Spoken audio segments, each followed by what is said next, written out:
Bismillahirrahmanirrahim. Assalamualaikum warahmatullahi wabarakatuh. Selamat pagi anak-anakku semuanya. Mudah-mudahan hari ini kita semua masih diberikan kesehatan oleh Allah Subhanahu wa taala. Adapun tujuan dari pembelajaran kita hari ini adalah yang pertama, anak-anak dapat memahami salah satu gaya renang dengan koordinasi yang baik pada jarak tertentu, yaitu ialah menjelaskan gerak dasar renang gaya dada.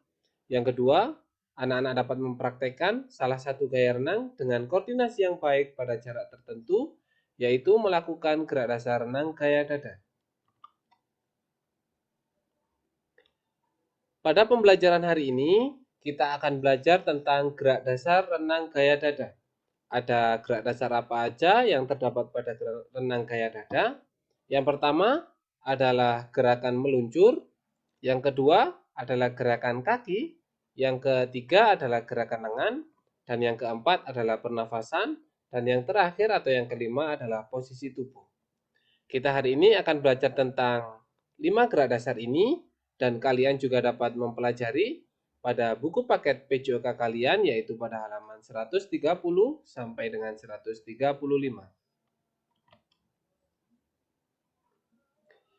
Yang pertama yang akan kita pelajari ialah gerakan meluncur. Sesuai dengan gambar 8.2, di situ ada latihan gerakan meluncur renang gaya dada. Meluncur ini sebagai awalan sebelum kalian melakukan gerakan berenang, dan kalian juga sudah mempelajarinya mulai dari kelas 2, kelas 3, kelas 4, hingga sekarang kelas 5. Langkah-langkah yang harus kalian lakukan pada saat meluncur ialah yang pertama, kalian berdiri membelakangi dinding kolam, posisikan satu kaki menempel di dinding kolam dan kaki satunya untuk bertumpu. Jadi kaki yang menempel nantinya akan berguna sebagai tolakan kalian pada saat meluncur. Yang kedua, kemudian kalian bungkukkan badan ke arah depan sehingga sejajar dengan permukaan air, kedua lengan lurus ke depan. Kalian bisa lihat pada gambar 8.2, pada gambar 1 atau posisi yang pertama. Kemudian yang ketiga ialah tolakkan kaki yang menempel di dinding kolam dengan kuat, tubuhmu pun akan meluncur ke depan. Jadi, tolakan yang kalian lakukan dan tubuh itu harusnya meluncur ke depan, bukan ke atas. Jadi bukan seperti orang sedang melompat ke atas. Jadi pada saat menolak, kalian harus ingat tubuh kalian harus meluncur ke depan. Posisikan kaki, tubuh, dan tangan lurus sejajar permukaan air dan jagalah keseimbangan tubuh. Jadi pada saat kalian sudah meluncur, sesuai dengan posisi yang kedua, kalian harus dapat menjaga keseimbangan. Jadi kalian lihat di situ posisi kaki, tubuh, dan tangan harus lurus sejajar dengan permukaan air. Nah, yang kedua, kita akan belajar tentang gerakan kaki pada renang gaya dada. Dapat kalian lihat pada gambar 8.3, di situ sudah terdapat 4 gerakan kaki atau rangkaian gerakan kaki yang harus kalian lakukan pada renang gaya dada. Renang gaya dada ini nama lainnya adalah gaya katak. Jadi gerakan kaki yang dilakukan yaitu menyerupai katak. Langkah-langkah gerakan kaki yang dapat kalian lakukan adalah yang pertama, setelah meluncur, jadi awalannya adalah meluncur, posisikan badan lurus dan sejajar dengan permukaan air, kemudian buka kedua kaki ke samping, kemudian luruskan. Jadi kalian buka dulu, kemudian kalian luruskan, dan lakukan lecutan atau tolakan bisa, atau biasa disebut dengan lecutan. Saat kaki akan melakukan gerakan menutup, maka diluruskan kembali. Lakukan secara berulang-ulang agar kalian lebih terampil. Jadi posisi kakinya yaitu pertama lurus, kemudian membuka ke samping, kemudian kalian lecutkan lurus ke dalam lagi, kemudian kakinya kembali ke posisi semula.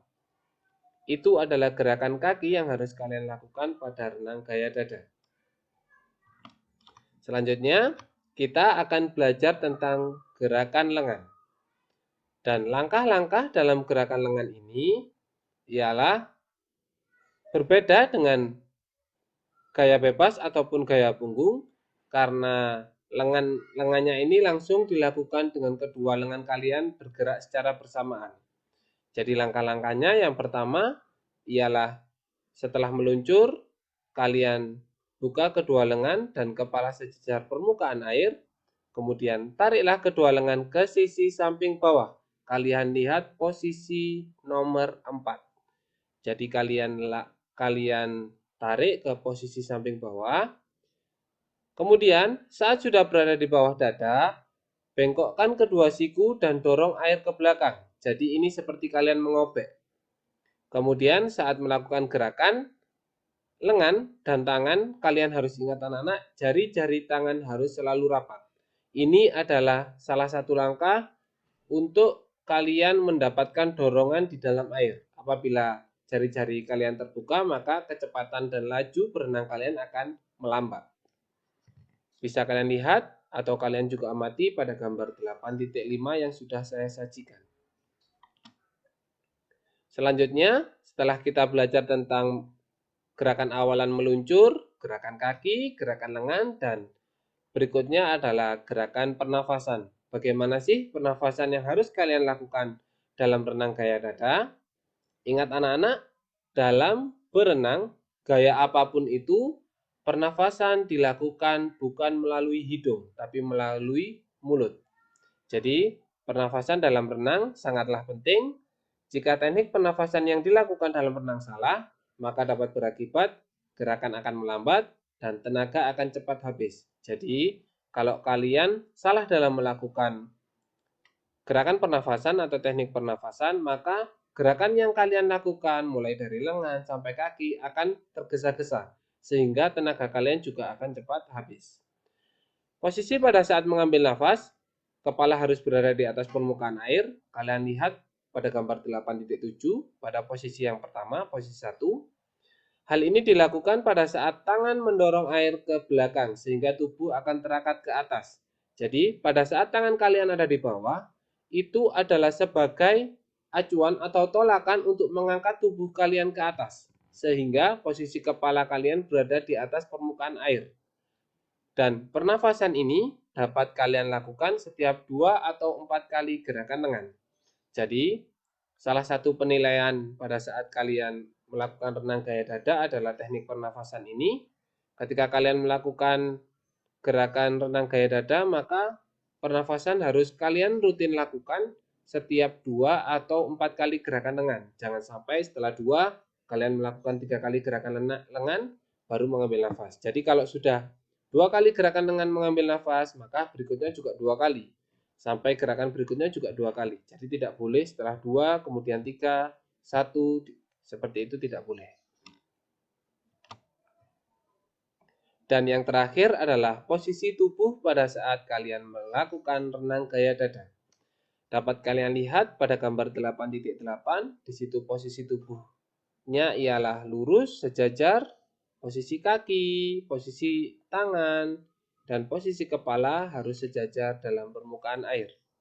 Renang gaya dada ini memposisikan badan telungkup dan dada menghadap ke permukaan air. Ketika meluncur, badan dalam posisi sejajar dengan permukaan air, namun pada saat mengambil nafas, badan sedikit turun dari permukaan air. Kenapa demikian? Agar kepala kalian dapat terangkat ke atas. Sementara kepala terletak di atas permukaan air dan lebih tinggi dibandingkan kaki. Jadi ini hanyalah posisi tubuh pada saat melakukan gerakan pernafasan. Pada saat meluncur, posisi tubuh harus tetap dalam keadaan sejajar dengan permukaan air. Nah, itulah tadi 5 gerak dasar yang kita pelajari hari ini pada renang gaya dada. Dan hari ini ada tugas yang harus kalian praktekkan di rumah. Silahkan kalian cermati hal-hal apa saja yang harus kalian siapkan dan langkah-langkah apa saja yang harus kalian lakukan. Hari ini kalian memiliki tugas yaitu merangkum materi tentang renang gaya dada yang sudah saya berikan hari ini. Kemudian dokumentasikan berupa foto kolase dan kirim ke dalam grup kelas kalian masing-masing. Anak-anak, kalian dapat mencatat atau merangkum materi hari ini yaitu pada buku catatan PJOK kalian. Itulah tadi pembelajaran kita hari ini. Semoga ada guna dan manfaatnya. Tetap semangat, tetap jaga kesehatan kalian. Terima kasih, selamat belajar. Saya akhiri. Wassalamualaikum warahmatullahi wabarakatuh.